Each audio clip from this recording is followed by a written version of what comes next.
Hi, welcome to the Leadership During Crisis Online Summit series. Thank you for taking your time to watch these episodes. Please remember to subscribe at our YouTube channel. We will be releasing the episodes 3 times a week on Mondays, Wednesday, Friday at 2 p.m.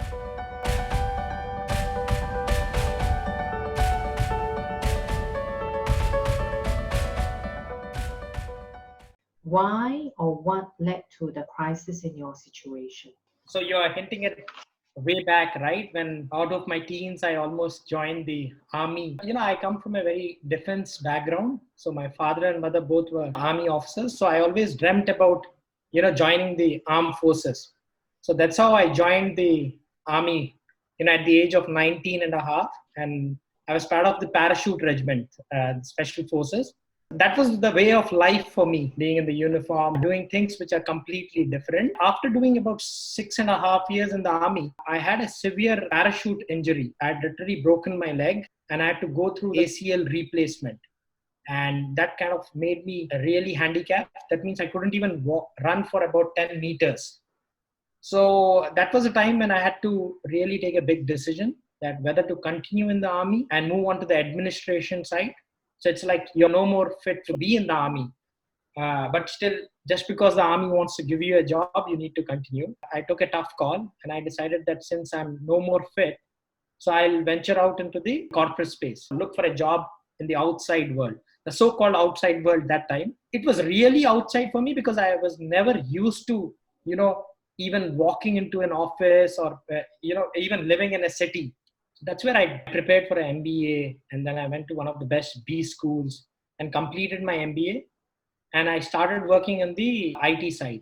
I think all your life, like you said, your parents are army officers, right? And you were a captain already at that point in time. Can you go through like what was in your mind when you were in the hospital bed? Because if we look at the COVID-19 situation right now, a lot of people would be losing their jobs. They have to probably psych themselves up to explore something new. What went through your mind? How do you pick up the courage? So when actually I decided to venture into something totally different, what went into my mind was that I had done a lot of things which were really tough, like being a captain in the army and stuff. So I had that confidence which was installed in me from a very young age that I could, overcome these odds. So that's one great thing which organizations like, defense forces do to you. They kind of give you a very high level of confidence. Second, I was ready to kind of experiment and reinvent. So when I say ready to experiment and reinvent, I was a risk taker. You mentioned that because of your army training, it gave you the confidence and the risk-taking attitude. But there might be people who have been specialized in their fields for a long period of time. What kind of advice do you think they can basically jump out of their comfort zone? So exactly, the word which you mentioned, comfort zone, is a great word with which you ended.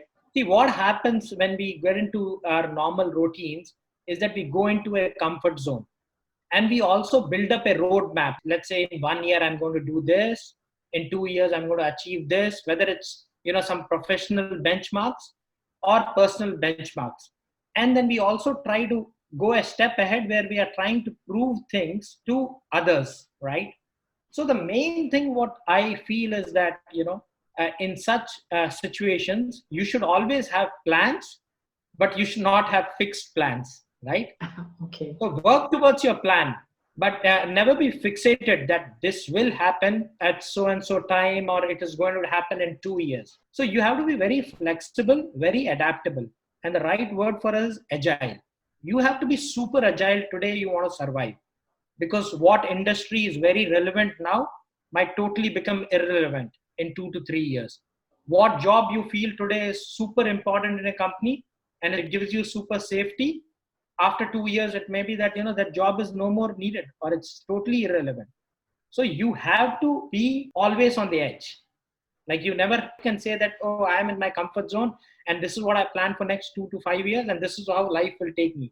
You always have to live on the edge and you'll always have to be prepared for changes. Now those changes might be professional changes, sometimes personal changes relating to health and other things. Now, when you take the situation of COVID, right, a lot of people would have planned their lives in a certain way.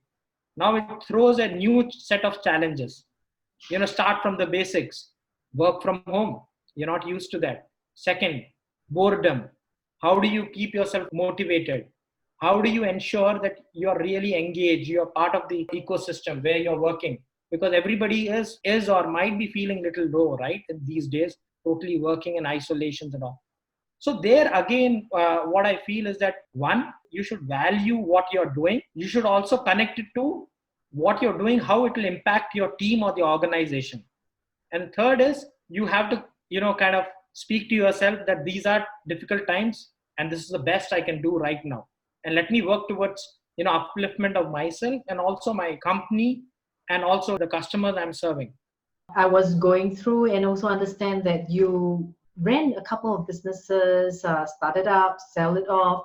And in any business, I'm sure there have been crises that you had to overcome. So usually when a crisis happens, whether it's a COVID-19, a financial crisis, what would be the crucial things a leader of an organization should do to turn around the situation? If you look at my career, I've seen a lot of ups and downs. I've seen some really good times where, we sailed in terms of the product development, in terms of adding new customers, adding revenue. So it was some wonderful years. And I've seen really bad times also, like a lot of ups and downs. So especially in the bad times, what I do is that I try to kind of re-strategize. What is the present situation? How can I, adapt and use my abilities in this scenario to kind of give out the best? Now, best means that you kind of need to understand how you can really evolve in the present situation. Try to understand that how do I get out of this? So one is you strategize, you make a big plan, but you break it down into short milestones and you work towards those milestones in order of priority. And I made some short plans. I didn't make long plans. Let's say if I am able to do this for next 1 month, I'll be able to get the product out. If I'm able to survive for 2 months, I need this kind of a cash flow. Then I'll be able to initiate so many sales and marketing activities. If I'm able to do XYZ HR activities and kind of keep the team together for 4 months, that will impact my cash flow in a different way. And I'll be back to normal. So there might be 5 milestones, but which are the top ones which you need to take first? You complete those and immediately skip to the next milestone. It's like hip hopping, right? And that's how you get out of a problem, come to normalcy, and from normalcy, again, you accelerate. So those are the kind of situations I faced. I didn't try to isolate myself. I always spoke to many people. What's the best way to get out of it?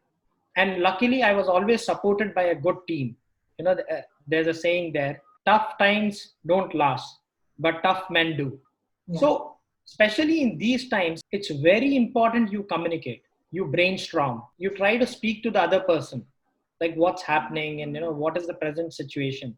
Like I make it a point that whatever I'm doing, I do communicate it with my board members, because just to get an idea that am I going in the right direction. Similar ways, I do make it a point that I always try to communicate once or talk to my team members just to get an understanding. How are you doing? What's your plan? What are the things you're working on? Sometimes it's very difficult for a team to kind of assimilate what they need to do in such a situation, especially the millennials, because maybe this is the first time they are facing something like this, a situation where, the world is going through a lockdown, the businesses are slowing down, everybody is doing a wait and watch. So communication and hand-holding and motivating your team is one of the most important things right now. In the present scenario also, like COVID, the situation we are in, I'm extremely lucky to be part of a team like Disprz, where we're so close to each other. We understand each other's problems. We understand where the company is heading. So we are very close to the co-founders. That's why we are able to connect with them, speak to them openly. And that's where we are able to build our own plans, which in turn connect to their plans. And that's how the organization, gets out of a situation like that.